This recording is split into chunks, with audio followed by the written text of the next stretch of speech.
Hola, mi nombre es Laura Sánchez. Actualmente trabajo en docencia e investigación en la Universidad de Tecnología de Múnich en Germany, y en esta oportunidad les voy a hablar sobre el Sistema Internacional de Alturas y su realización, el Marco Internacional de Alturas. Eh, Uno de los principales objetivos de la Asociación Internacional de Geodesia y su sistema de observación geodésica global es la implementación de un marco de referencia geodésico global integrado que dé apoyo a la determinación consistente y al monitoreo a través del tiempo de la geometría de la Tierra, la rotación terrestre y el campo de gravedad. Este marco global de referencia geodésica incluye coordenadas geocéntricas asociadas al ITRF, el valor de gravedad, el potencial del campo de gravedad terrestre y las alturas físicas. La relación entre estas diferentes coordenadas está dada en estas ecuaciones. El objetivo es poder describir la posición o el movimiento de un punto P utilizando coordenadas geocéntricas, su potencial, el vector de gravedad y su altura física. Y todo esto de manera consistente con respecto a un marco de referencia global unificado. Un paso importante en esa dirección fue la publicación de dos resoluciones de la IAG durante la Asamblea de la Unión Internacional de Geodesia y Geofísica en el 2015 en Praga. En la primera de esas resoluciones se especificó la definición y se dieron las pautas generales para la implementación del Sistema Internacional de Alturas IHRS. En la segunda resolución se dieron las pautas generales para el establecimiento de un sistema de referencia de gravedad basado en mediciones absolutas de gravedad. En cuanto al Sistema Internacional de Alturas, se definió como coordenadas verticales la diferencia de potencial entre un valor convencional de referencia W0 y el valor de potencial del punto en cuestión. La posición del punto P tiene que estar dada en términos en el ITRF, y con base en esa posición se debe determinar el potencial del punto P. La determinación tanto de las coordenadas geocéntricas como del potencial o del número geopotencial deben incluir la variación de esas coordenadas a través del tiempo. Las coordenadas tienen que estar dadas en el sistema medio de mareas, y las unidades para longitud es el metro y para el tiempo es el segundo. ¿Cómo realizar esta definición?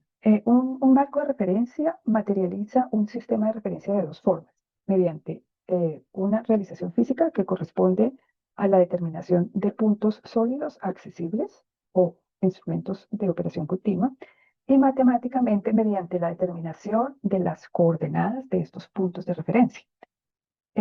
Las coordenadas de los puntos tienen que ser calculadas de las mediciones que hagamos siguiendo la definición dada en el marco de referencia. En el caso específico del IHRS, requerimos una red de referencia que le dé sustancia al marco de referencia, al IHRF. Necesitamos determinar las estaciones de referencia, perdón, necesitamos determinar las coordenadas de referencia en las estaciones de referencia, es decir, coordenadas ITRF y el potencial.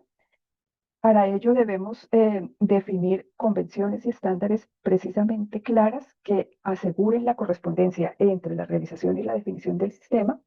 Y aparte de eso, necesitamos gente que haga el trabajo. O sea, necesitamos unas infraestructuras operacionales y organizacionales que garanticen el mantenimiento y la disponibilidad del IHRF a través del tiempo. En cuanto a la realización física, se definieron algunos criterios siguiendo el mismo procedimiento para el IHR, que para el ITRF: una red global con una distribución homogénea sobre todo el globo. Esta red global incluye una red principal que se debe salvaguardar para asegurar la sostenibilidad y la estabilidad a largo tiempo del marco de referencia. Y esa red principal puede ser densificada en los continentes o en los diferentes países, tal cual se hace con el ITRF. La selección de las estaciones sigue diferentes criterios. Primero, que sean estaciones geodésicas fundamentales donde estén funcionando otras técnicas espaciales como VLBI, SLR, DORIS, pero para que permitan la conexión del potencial y de la gravedad, y también con los relojes de referencia que realizan el tiempo. Esas estaciones deben ser estaciones GNSS de operación continua. Por ello se prefiere que pertenezcan al ITRF, y si no están en el ITRF, por lo menos que pertenezcan a las densificaciones regionales del ITRF como CIRGAS, OIREF o APREF. También se recomienda que haya colocación con los mareógrafos utilizados como de referencia para los sistemas de alturas existentes y que haya conexión con las redes nacionales de nivelación, de modo que se facilite la transformación de los sistemas de alturas existentes al nuevo, y que también haya una colocación con el nuevo marco de referencia de gravedad. Uno de los requerimientos más importantes es que alrededor de las estaciones haya disponibilidad de suficiente información gravimétrica para que se garantice una estimación precisa de los valores de potencial. Esto en cuanto a la realización física. En cuanto a la relación, ok. Esta es la selección de estaciones que fue acordada con diferentes organismos de la IAG. Son más o menos 170 estaciones, algunas son dadas de baja, son reemplazadas con estaciones nuevas, y la idea es que esta red global sea extendida mediante densificaciones regionales o nacionales. Esto en cuanto a la realización física. Para la realización matemática, el IHRF se considera como la combinación de dos componentes, una componente geométrica dada por las coordenadas asociadas al ITRF y una componente física dada por la determinación de los valores de potencial en los lugares definidos por las coordenadas del ITRF. Para la determinación de las coordenadas ITRF se siguen las convenciones del Servicio Internacional de Rotación Terrestre y Sistemas de Referencia, el IRS, para determinar los valores de potencial. Si queremos estar al mismo nivel de precisión que las coordenadas ITRF, tendríamos que determinar los valores de potencial con una precisión equivalente a 3 milímetros y las velocidades o el cambio a través del tiempo con una precisión equivalente a 0,3 milímetros por año. Pero realmente esto es muy, muy difícil, es todavía un sueño, por lo que ahora estamos apuntando a llegar a 1 centímetro de precisión en las posiciones sin tener en cuenta los cambios a través del tiempo, es decir, solo coordenadas estáticas. ¿Cuáles son los métodos que tenemos disponibles para calcular los valores de potencial en las coordenadas IHRF? Una posibilidad que es expedita es el uso de los modelos globales de gravedad. Ellos están dados en términos de armónicos esféricos y lo único que tenemos que hacer es incluir las coordenadas X y Z de los puntos y obtenemos los valores de potencial. Otra posibilidad es utilizar modelos geoidales de alta precisión o modelos de geoide o de cuasi geoide, y a partir de esos modelos recobrar los valores de potencial. Acá ustedes ven la primera opción.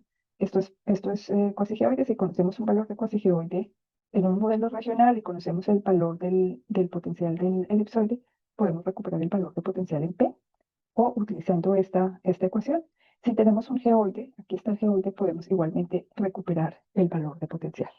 La otra posibilidad es mediante los parámetros de transformación entre los sistemas locales y el sistema global. O sea, eso es lo que llamamos los parámetros del datum vertical, el cual nos define la diferencia de potencial entre la superficie de referencia del sistema global y la superficie de referencia del sistema local. En esta presentación no vamos a tocar este tema porque requeriría mucho tiempo. Vamos a referirnos solamente a estos dos. Acá ustedes ven las diferencias entre los valores de potencial obtenidos con diferentes modelos de gravedad. Debe mencionarse que este modelo Eigen-Gecko, estos tres modelos contienen información de gravimetría satelital que no estaban incluidos en el EGM 2008, pero las frecuencias altas, o sea, los grados altos a partir de 300, 350, corresponden a la información terrestre contenida en el EGM 2008.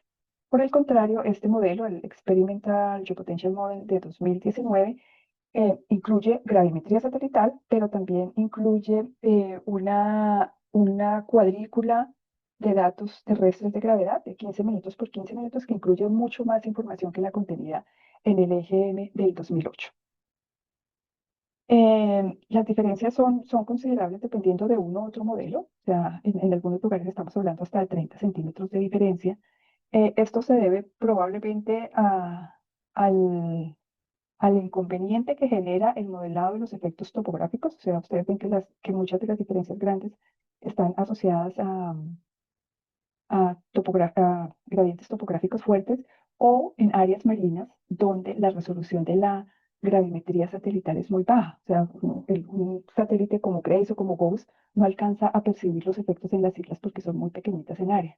Entonces puede ser una de las causas. Hay la esperanza de que cuando se calcule el modelo siguiente al EGM 2008, que se llama EGM 2020, que incluye muchísima más gravedad terrestre que el EGM 2008, em, estas señales se puedan mejorar considerablemente. Por lo pronto, em, utilizarlos es un problema. Eh, Es cierto que la realización de un sistema global de alturas es posible solamente a partir de la aparición de Grace y Gauss. Por ellos podemos determinar alturas físicas, o mejor, el geoide con una precisión entre 1 y 2 centímetros, pero con una resolución a 100 kilómetros. Y el error de visión medio global es de 45 centímetros. Entonces, la idea es reducir esos 45 centímetros de error a más o menos 1 centímetro de error mediante la combinación de datos terrestres de gravedad con los valores globales, con los modelos globales de gravedad. No obstante, la determinación de estos valores de potencial de perturbación o potencial anómalo requiere una serie de aproximaciones que complican el modelado numérico de este potencial. Una solución sería poder calcular estas coordenadas en un solo sitio, o sea, obtener todos los datos y hacer el mismo cálculo, pero esto no es viable. Primero, porque los valores de gravedad no son públicos, esos datos de gravedad tienen interés económico y normalmente no son cedidos. Una forma de poder contar con esos datos es trabajar en conjunto con expertos nacionales que tienen acceso a los datos para que ellos mismos hagan el cálculo de los valores de potencial de las estaciones ubicadas en sus territorios. La otra posibilidad sería definir un procedimiento estándar para que todo el mundo, en todas partes de la Tierra, utilice exactamente el mismo procedimiento en el cálculo del potencial, pero eso también es complicado porque no en todas partes tenemos la misma calidad de distribución de datos y aparte de eso, en algunas regiones hay ciertas características particulares que demandan un tratamiento diferente de las observaciones. Para poder evaluar la repetibilidad en la obtención de los valores de potencial utilizando diferentes métodos, iniciamos algo conocido como el experimento colorado. El objetivo del experimento colorado era utilizar los mismos datos de entrada y hacer el cálculo del potencial utilizando diferentes métodos de cálculo. Aquí esta diapositiva resume los diferentes métodos que se utilizaron. Algunos colegas utilizaron transformada rápida de Fourier, otros colegas utilizaron modificaciones de la fórmula de Stokes utilizando mínimos cuadrados. En mi instituto, por ejemplo, utilizamos funciones esféricas básicas y estos dos grupos utilizaron colocación por mínimos cuadrados y otros dos grupos utilizaron el esquema de Helmer-Stokes para el cálculo del potencial. Em, los diferentes grupos entregaron alturas anómalas. De esas alturas anómalas o del secuencia geoide, nosotros recuperamos el valor de potencial. A ese valor de potencial le descontamos el valor de referencia del IHRS y estos valores los comparamos con otros métodos y con mm, números potenciales obtenidos de nivelación y gravimetría a lo largo de un perfil de nivelación para ver qué tanto se parecían los resultados. Aquí ustedes ven la comparación siguiendo esta clasificación, el grupo A, el grupo B, el grupo C y el grupo D. Aquí se ven las diferencias entre esta solución y esta solución. Estamos hablando de más o menos 6 centímetros de diferencia. Acá exactamente lo mismo, otra vez 6 centímetros de diferencia, están más cercanas las curvas, estas sí son mucho más parecidas y acá tenemos de nuevo diferencias de varios centímetros. En realidad los métodos no difieren mucho, estas discrepancias que se presentan acá están probablemente más relacionadas con la preparación de los datos antes de incluirlos en las formulaciones matemáticas. Em, los resultados son, a pesar de eso, optimistas. Por ejemplo, acá estamos hablando de más o menos 9 milímetros de congruencia, digámoslo así, con una desviación estándar de 2 centímetros con respecto al valor medio de las soluciones. Pero las diferencias absolutas, las mayores discrepancias están alrededor de menos y 8 centímetros.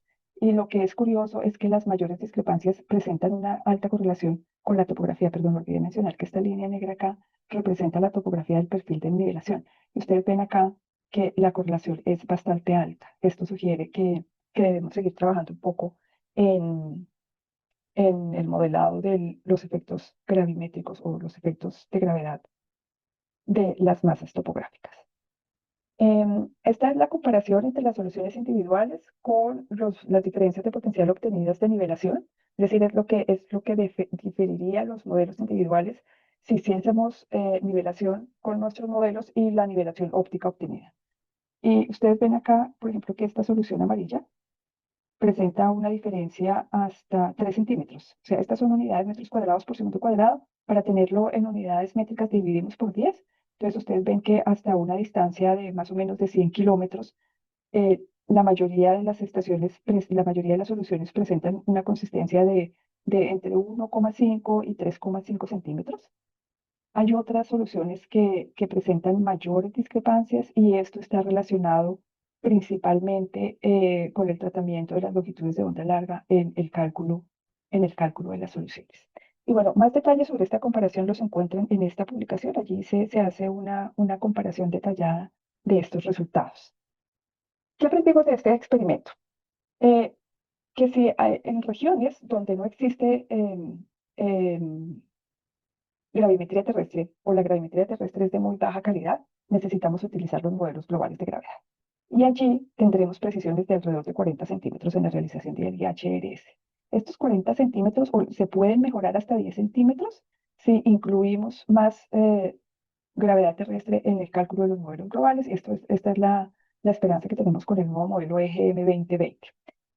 Tenemos algunas regiones con cierta cantidad de datos gravimétricos, pero la distribución no es óptima y la calidad no se conoce muy bien. En ese caso, lo mejor es hacer levantamientos gravimétricos específicos alrededor de las estaciones IHRF, de modo que se pueda mejorar el cálculo del potencial en esa región.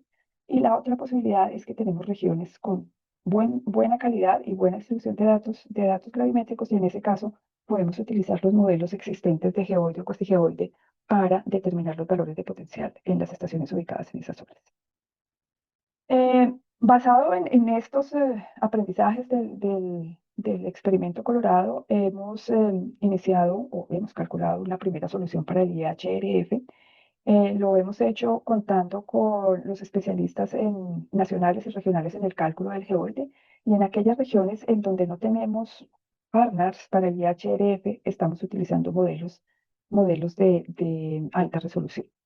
Ustedes ven acá la distribución de los diferentes grupos. He incluido los logos de las personas o de los institutos que participaron en el experimento Colorado, porque esto garantiza que estamos utilizando unas metodologías ya evaluadas durante el experimento Colorado. Y aquí están los nombres y las entidades de quienes están contribuyendo con este ejercicio.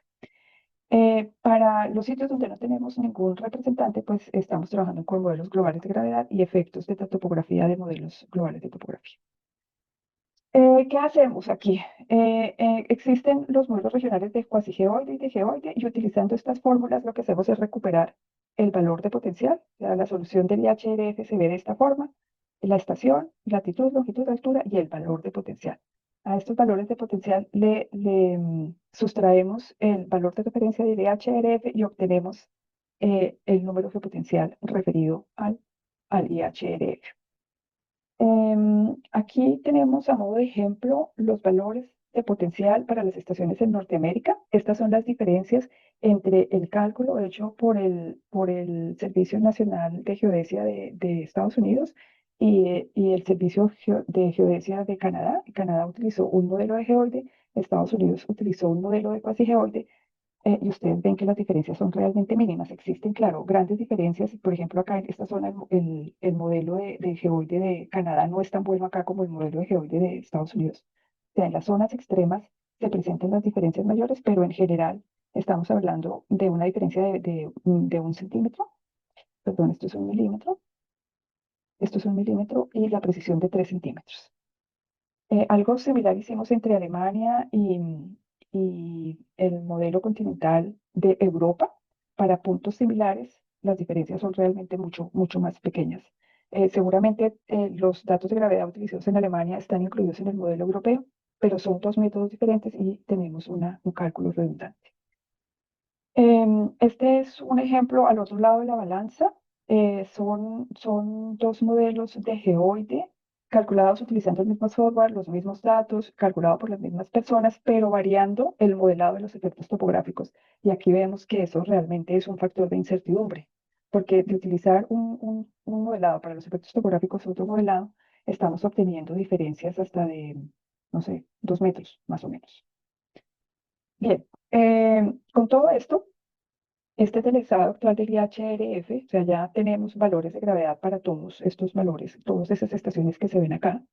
Tenemos mm, eh, precisiones promedio de 4 centímetros en Canadá, de 5 centímetros en Estados Unidos. Bueno, en este momento estamos preparando todos los metadatos necesarios para esta solución y estamos esperando poder publicarlos en los próximos meses. Para asegurar que el IHRF va a perdurar a través del tiempo, hemos diseñado una estructura organizacional que trabaje con lo que ya existe dentro de la IAG. Entonces, por ejemplo, tenemos una coordinación para la red de referencia del IHRF que trabaja con las coordinaciones de las redes de referencia de los otros marcos de referencia. Tenemos una componente para el mantenimiento de las convenciones que también trabaja junto con otras entidades de la IAG dedicadas a las convenciones de los otros marcos de referencia. Con las convenciones y la red, acudimos a los expertos nacionales y regionales para calcular los valores de potencial en las estaciones ubicadas en sus lugares. Para ello necesitamos como datos de entrada los modelos globales de gravedad, los valores de gravedad superficial locales o también los contenidos en los servicios de la IAG y los efectos topográficos a partir de modelos globales de topografía. La idea de esto es obtener los valores de potencial y los parámetros de transformación entre los sistemas locales y el global y, de ser posible, valores medios de gravedad y los modelos de cuasigeoide locales. Para la validación, estamos pensando en la redundancia de cálculo, es decir, utilizar dos métodos diferentes para calcular el mismo geoide o utilizar o que dos grupos calculen el mismo geoide. O la otra alternativa es que haya una calibración del método de cálculo utilizando, por ejemplo, uno de los métodos utilizados en el experimento Colorado. Finalmente, con estos valores necesitamos hacer una validación, asegurar que la metadata esté completa y que se pueda publicar el resultado. Y esto debe ir a los usuarios, que pueden ser administraciones nacionales o investigación. Esto lo hemos condensado, llamémoslo así, en algo que hemos llamado el Centro de Coordinación del IHRF. Está adscrito al Servicio Internacional del Campo de Gravedad. Tenemos módulos definidos asociados con la definición, los estándares, la realización, la infraestructura operacional y el mantenimiento de estas tres cosas. Para ello tenemos diferentes coordinaciones, una coordinación para la red de referencia, una coordinación para los centros de análisis, una coordinación para la combinación de estas soluciones y para la validación, una coordinación para mantener las convenciones, y todos ellos dependen de este centro de coordinación que se hace cargo de compilar todos estos resultados y ponerlos a disposición a través de este sitio web. Eso es todo lo que tenía para contarles hoy. En esta dirección web encuentran las últimas noticias asociadas al IHRF. Y bueno, espero que les haya gustado la presentación y que quizás más adelante nos encontremos en alguna de las actividades asociadas a este marco global del TUPAS. Muchas gracias y hasta la próxima.